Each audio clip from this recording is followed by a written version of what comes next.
Bismillahirrahmanirrahim. Assalamualaikum warahmatullahi wabarakatuh. Alhamdulillah. Wassalatu wassalamu ala Rasulillah Sayyidina Maulana Muhammad bin Abdullah wa ala alihi wa sahbihi wa man wala wala haula wala quwata illa billah, amma ba'd. Kepada yang terhormat Sayyidina Al-Walid Abuya Habib Ahmad bin Ali Al-Hamid dan para habaib Habib Nizar bin Muhammad As-Safi wa Habib Mustafa bin Abdurrahman Al-Idrus dan juga Habib Naufal bin Hud Al-Hasni dan juga Habib Mahmud bin Abu Bakar Al-Habsi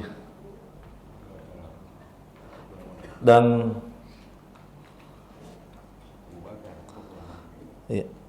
segenap para habaib yang lain, para asatid, Ustadz Rizal, Ustadz Khalil, Ustadz Salim, Ustadz Fitrah dan para asatid lain yang saya tidak sebutkan, namun insya Allah tidak mengurangi rasa hormat hadirin wal hadirat, ya insya Allah semuanya sama-sama dirahmati dan dimuliakan oleh Allah Subhanahu wa taala. Amin. Ya rabbal alamin. Tadi siang saya penasaran mau memulai majelis karena mau melihat siapa hamba Allah yang dipilih untuk tetap istiqomah menuntut ilmu agama. Walaupun ini malam bertepatan ada final ya, Indonesia Thailand, namun itu tidak menggoyahkan hati kita untuk tetap istiqomah menimba ilmu agama. Kita nonton tidak merubah hasil. Betul ya? Nonton tidak merubah hasil. Tapi Anda hadir majelis atau tidak hadir itu mempengaruhi derajat Anda di sisi Allah Subhanahu wa taala. Maka bersyukurlah kita semua hamba yang dipilih oleh Allah untuk selalu istiqomah ya, mengutamakan akhirat daripada segala-galanya, mengutamakan agama daripada segala-galanya. Maka ketahuilah tidak ada balasan kecuali saya mengharap kepada Allah agar kiranya kita semua dianugerahkan ridhonya insyaallah. Amin ya rabbal alamin. Dan tentunya kita tidak lupa mengirimkan salam, salawat serta taslim atas junjungan baginda Nabi besar Muhammad sallallahu alaihi wasallam. Saya sengaja mengulang hadis ini karena ini hadis akan sedikit membahas tentang ucapan Natal. Ya, karena barusan ada sayembara yang dilakukan oleh saudara kita yang mudah-mudahan mendapatkan hidayah, yaitu Abu Janda. Sayembara beliau mengatakan yang bisa mendapatkan dalil Al-Quran atau hadis mengenai larangan mengucapkan selamat Natal maka siap memberi 50 juta rupiah. Tapi saya repot ini, nggak tahu alamatnya. Ya, mudah-mudahan ini video dinonton oleh beliau sehingga uangnya bisa ditransfer susulan insyaallah. Ya, tapi jangan khawatir, ini bukan karena mencari uang untuk mengungkapkan yang benar itu adalah benar, yang salah adalah salah. Kita akan bahas pelan-pelan nanti dalam hadis ini. Jadi di sini tidak ada yang lebih pintar. Namanya pintar itu tidak ada, kata Imam Syafi'i, manggala ana alim fahuwa jahil. Siapa yang mengatakan saya ini alim, dia itu sebenarnya bodoh. Jadi siapa yang pernah merasa dirinya cukup dengan ilmu, sebenarnya dia itu bodoh. Karena ilmu tidak memiliki batas. Ya, dan Islam tidak pernah mengajarkan kita untuk merasa alim. Karena orang alim itu seperti padi, makin berisi makin tunduk. Ya, hanya saja Di dalam mengungkapkan kebenaran kita tidak boleh tinggal diam. Tidak boleh tinggal diam, ya. Kalau seandainya masalah pribadi, ya tidak apa-apa, berhak mengeluarkan pendapat. Tapi kalau masalah agama, kita tidak boleh tinggal diam, ya, karena itu kewajiban para ulama untuk meluruskan apa yang harus diluruskan di dalam ajaran Nabi Muhammad SAW. Hadis ini diriwayatkan oleh Ibnu Majah, hadis sahih. Qala Nabi sallallahu alaihi wasallam,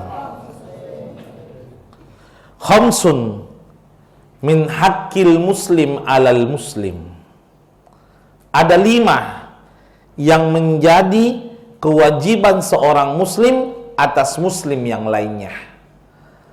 Jadi 5 perkara ini adalah wajib atas setiap muslim kepada muslim yang lainnya. Jadi bukan sunnah, wajib. Berarti kalau meninggalkan hukumnya haram. Tapi ingat, hadis ini bersifat sesama muslim, bukan sesama manusia loh, ya. Saya ulang, ini hadis tidak membahas sesama manusia, tapi hadis ini membahas sesama muslim. Apa 5 perkara itu yang diwajibkan setiap muslim atas muslim yang lainnya? Yang pertama adalah raddut tahiyat, menjawab salam. Menjawab salam wajib, walaupun mengucapkannya sunnah. Jadi ucapan salam kita mendahului assalamualaikum, maka jawabannya adalah waalaikumsalam. Tapi tidak mutlak ibadah yang wajib itu lebih besar pahalanya daripada yang sunnah. Kenapa? Karena yang memulai salam itu lebih besar pahalanya daripada yang menjawab salam.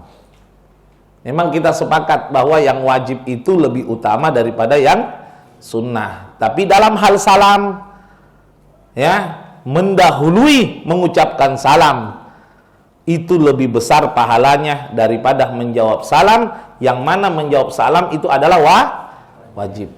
Bisa dipaham sampai sini? Salat fardu 5 waktu lebih besar pahalanya daripada salat sunnah qobliyah. Jelas. Kenapa? Semua yang fardu lebih besar pahalanya daripada yang sunnah. Haji lebih besar pahalanya daripada umroh. Jelas. Zakat lebih besar pahalanya daripada sodako. Puasa Ramadan lebih besar pahalanya daripada puasa Senin Kamis. Sudah jelas. Yang wajib lebih besar pahalanya daripada yang sunnah, kecuali salam. Kenapa? Mendahului mengucapkan salam itu sunnah, lebih besar pahalanya daripada menjawab salam yang hukumnya wajib. Sampai sini paham? Akan tetapi sepakat para ulama, salam yang wajib dijawab itu jika sifatnya mukhatab.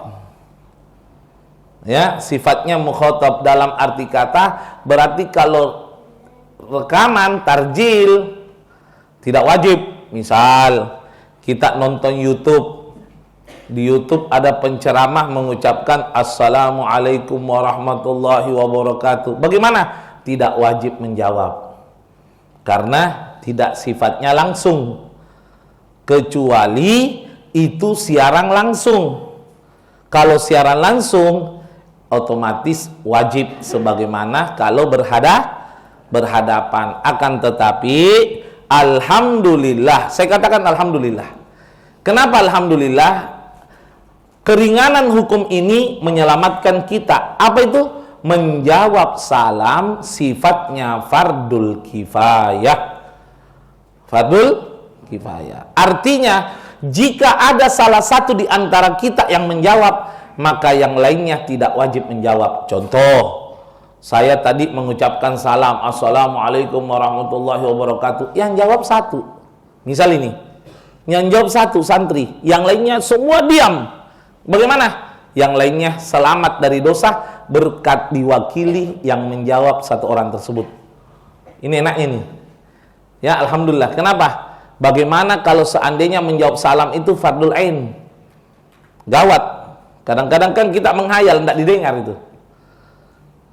Alhamdulillah dengan dijawab oleh salah satu, maka yang lainnya gugur kewajibannya. Itu namanya fardul kifayah. Diwakili kewajibannya oleh salah satu orang sudah cukup dalam hukum Islam. Namun mengucapkan salam tidak selamanya mutlak disunnahkan. Tidak selamanya mutlak disunnahkan. Contoh, masuk di majelis, tidak usah ucapkan salam. Bahkan sepakat para ulama, siapa yang mengucapkan salam ketika majelis tidak wajib dijawab.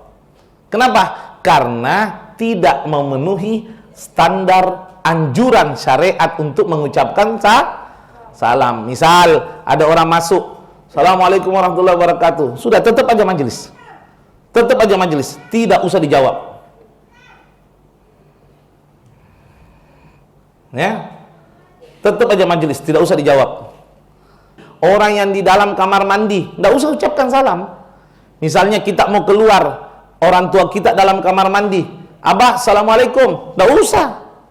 Tidak dianjurkan. Maka yang di dalam tidak wajib menjawab. Kenapa? Termasuk tidak dianjurkan dalam aturan syariat. Gitu loh. Ya, tidak dianjurkan. Tidak usah. Jadi ada kadang-kadang tempat-tempat tertentu, ya, tempat-tempat tertentu seperti majelis ilmu, majelis zikir, ya, ataukah misalnya di kamar mandi dan lain sebagainya, itu tidak dianjurkan untuk mengucapkan salam. Atau contohnya, ya, contohnya semua yang dalam ruangan non muslim, gak usah ucapkan salam, gak usah ucapkan salam, tidak usah mengucapkan salam kepada non muslim, itu haram. Mana dalilnya? Riwayat Bukhari dan Muslim. Ini ya, riwayat Bukhari dan Muslim. Perhatikan baik-baik.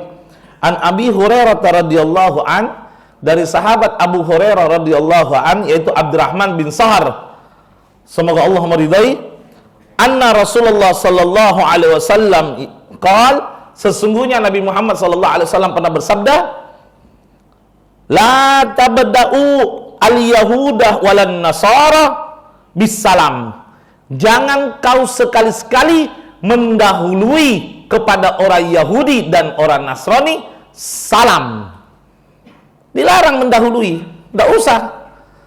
Jadi jangan. Habib, toleransi Bib. Toleransi itu adalah sebatas menghargai perbedaan, tidak mengganggu perbedaan dan tidak mengganggu mereka dalam melaksanakan hak dan kewajibannya dalam ibadah. Contoh, yang di gereja jangan diganggu, tidak boleh. Yang di gereja haram dibom, tidak boleh. Kalau toleransi, jangan ajari Islam itu toleransi. Islam paling toleransi. Kenapa? Menyakiti non muslim haram hukumnya dalam Islam, kalau tanpa sebab yang dibenarkan oleh syariat. Jadi bukan toleransi ini kita ini bicara hukum. Ya, bicara hukum. Kalau sudah dilarang, jangan lagi dikomentari. Lakum dinukum, sudah, tidak bisa lagi, tidak bisa. Jangan ucapkan salam kepada non muslim. Ini ingat. Boleh diucapkan selamat kepada non muslim jika berhubungan dengan dunia. Ada sebagian pendapat ulama membolehkan. Contoh, ada orang non muslim punya rumah baru.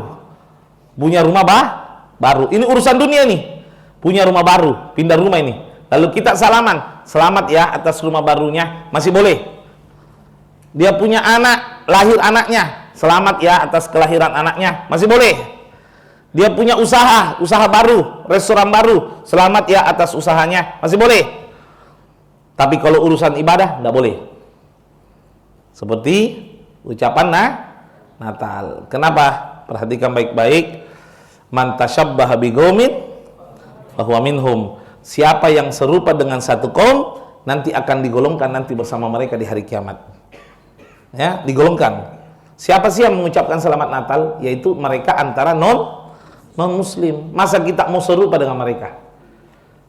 Ya, nggak boleh kita serupa dengan mereka. Nabi Muhammad itu Sallallahu alaihi wa alihi, sewaktu Nabi mau panggil umat Islam untuk sholat, Nabi itu bingung dengan caranya sendiri, Ada sahabat yang mengusulkan, Nabi, bagaimana kira-kira Nabi kalau dengan api supaya orang muslim lihat ada kegiatan? Kata Nabi, jangan, karena menyerupai orang Majusi. Orang Majusi menggunakan api. Sahabat mengatakan, Nabi, bagaimana kalau trompet supaya orang tahu jadwal sholat? Kata Nabi, jangan. Kenapa? Karena menyerupai orang Yahudi. Orang Yahudi suka pakai trompet. Nabi, bagaimana kalau pakai lonceng? Jangan. Kenapa?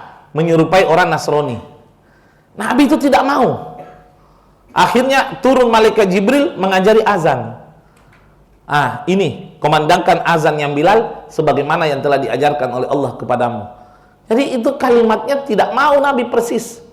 Bahkan Anda ingat puasa 10 Muharram? 10 Muharram makruh ya kalau satu hari saja ya.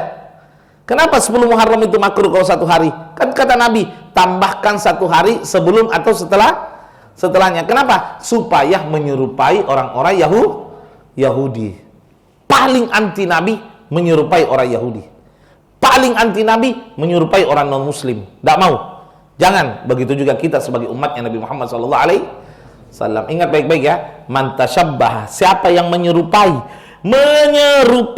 gerak-gerik, penampilan dan lain sebagainya, ya, bigom dengan satu ajaran atau satu kelompok, maka nanti di hari kiamat akan dikumpulkan bersama mereka di hari kiamat. Kalau Anda serupa dengan Nabi Muhammad, Anda dikumpulkan bersama Nabi Muhammad. Tapi kalau Anda serupa dengan mereka non-muslim, Anda akan dikumpulkan bersama mereka non-muslim. Jangan, makanya bakar petasan jangan, trompet jangan. Kita punya prinsip sendiri gitu loh. Ya, punya prinsip sendiri untuk mengikuti ajaran yang dibenarkan oleh Nabi Muhammad SAW.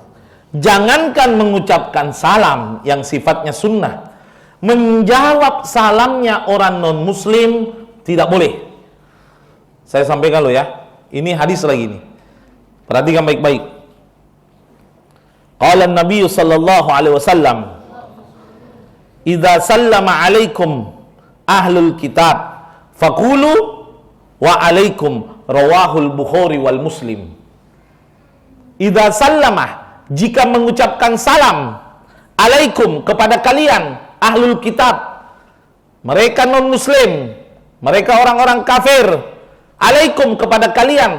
Apa kata Nabi? Faqulu, jawablah kepada mereka. Faqulu, jawablah kepada mereka apa? Wa alaikum biduni salam, yaitu wa alaikum tanpa salam. Jadi kalau misalnya ada non muslim datang sama saya, Beb, assalamualaikum, ini wajib loh, ini menjawab salam kan tapi kepada non muslim kewajibannya gugur, cukup mengucapkan wa alaikum, wa alaikum. Salamnya mana, Beb? Nggak boleh. Li'anna la salamata li ahlil kafir, tidak ada keselamatan bagi orang-orang kafir. Sekarang saya mau tanya, kalau ada ayat yang mengatakan Abu Lahab penghuni neraka, betul ya? Abu Lahab penghuni, tiba-tiba ada orang muslim mengatakan Abu Lahab selamat. Kira-kira menentang Allah apa enggak? Menentang Allah apa enggak? Allah bilang Abu Lahab neraka, ada orang muslim mengatakan Abu Lahab selamat. Menentang apa enggak? Apa bedanya dengan orang kafir? Allah berfirman dalam surat Al-Bayyinah, innal ladzina kafaru min ahlil kitabi wal musyrikina fi nari jahannama khalidina fiha. Sesungguhnya orang-orang kafir, wal musyrikina, orang-orang musyrik, ya, min ahlil kitab wal musyrikin, dari golongan ahlul kitab ataupun orang-orang musyrik, baik Nasara maupun Yahudi maupun Majusi maupun Hindu maupun Buddha, semuanya kata Allah apa?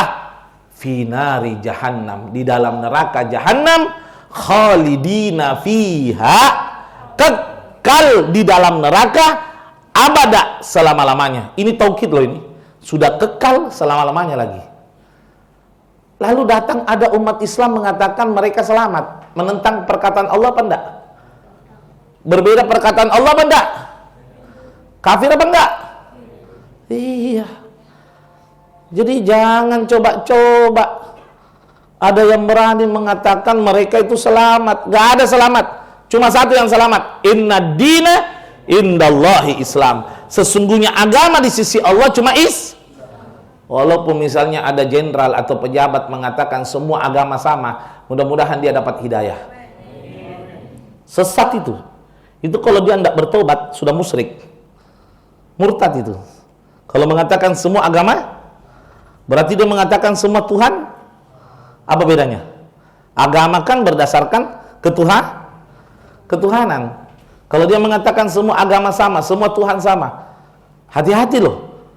Ingat baik-baik, Allah sudah mengatakan inna dina indallahi, sesungguhnya agama di sisi Allah cuma selain Islam bukan agama yang dibenarkan oleh Allah. Selesai. Tidak ada tawar-menawar. Jangan ditawar lagi. Beb, semua kan niatnya baik. Kalau niatnya baik urusan dia. Intinya bagi kita sudah sepakat la ilaha, tidak ada Tuhan selain Allah, tidak ada Tuhan selain, selesai. Mau tentang apa itu kira-kira? Sekarang saya kasih gambaran. Ada satu kelompok ini, orang lagi minum dalam satu ruangan, lagi minum khamar, lagi berzinah, lagi berjudi. Tiba-tiba ada orang muslim mengatakan, "Hei, saudaraku semua, selamat bagimu ya." Kira-kira nyambung enggak? Ada orang maksiat dikatakan selamat. Paham? Saya mau tanya dulu. Orang maksiat dikatakan selamat, nyambung apa enggak? Sekarang saya mau tanya, maksiat apa yang paling besar di sisi Allah? Musyrik. Gak ada maksiat yang lebih besar. Ente tahu zina, itu tidak ada apa-apanya dibandingkan musyrik. Khamar, tidak ada apa-apanya dibandingkan musyrik. Maksiat paling besar itu di hadapan Allah adalah kemusyrikan. Ada orang musyrik, lalu orang muslim datang, selamat bagimu. Loh. Ini sama halnya mengatakan kepada penjudi, pezina, dan minum khamar keselamatan. Tidak nyambung ini. Paham ya? Na'udzubillah min. Ingat baik-baik ya. Jadi jangan sampai kalau mau Abu Janda minta dalil, itu tadi semua ada dalil, ada hadisnya, ada Al-Qur'annya, lengkap semua. Ya, tinggal hidayah dari Allah. Biar siapapun yang menceramai Abu Janda tidak akan tobat kecuali hidayah dari Allah. Innaka la tahdi man ahbabtah. Sesungguhnya engkau tidak mampu beri hidayah orang yang kau cintai. Walakinnallaha yahdi may yasha. Akan tetapi Allah lah yang berhak memberi hidayah orang yang Dia kehendaki. Wallahu a'lamu bil muhtadin. Allah lebih tahu siapa yang lebih berhak dapat hidayah. Ya, siapa yang lebih berhak dapat hidayah. Mudah-mudahan dia dapat hidayah. Amin insyaallah.